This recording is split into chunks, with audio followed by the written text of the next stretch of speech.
friends! Gusto ko i-share sa inyo ang dahil season ngayon ng apple, kaya gagawa ako ng sarili naming apple chips.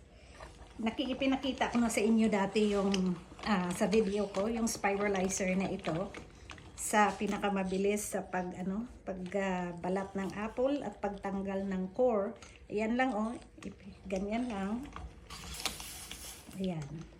Tingnan nyo wala nang wala nang core. Ito na yung core niya bilis lang.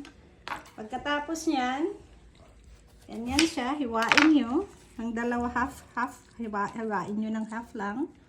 Ito yung yung dehydrator. Yan, ipatong nyo lang siya ng ganyan. Nakagawa na ako ng iba. Tsaka yan. Tingnan nyo. I-file nyo lang ng ganito. Hindi naman kailangan na maging perfect. Basta yung importante, hindi siya nakapatong para madali siyang matuyo. Ganyan lang siya. Kailangan file nyo lang ng konti. Ayan. Nakagawa ako ng yung tawag nito, yung tray ko. Ilan ba ito? 5. Ayan siya, patong-patong. Pagkatapos, ilagay ko dito sa kanyang base ng dehydrator ko. Ganyan lang siya. Takpan nyo ng ganito. At saka i-turn on. Ganyan siya. Ayan. So, very safe ito.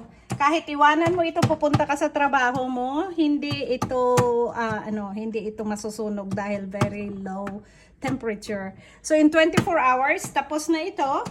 Pwede mo nang hanguin. Lahat nakagawa na kami ng anak ko kasi gusto niyang baunin rin sa school. At organic ito, lalo na ngayon na ang daming apple. So, ito na in 24 hours, may apple chips na kami. Ganyan siya. Malatong malatong. Kaya ilagay nyo lang sa container. Isara para, ayan, merong apple chips na kayo. I hope nag-enjoy kayo at kahit paano nakabigay ako ng idea dahil marami season ng apple ngayon. Hope you like it. Bye!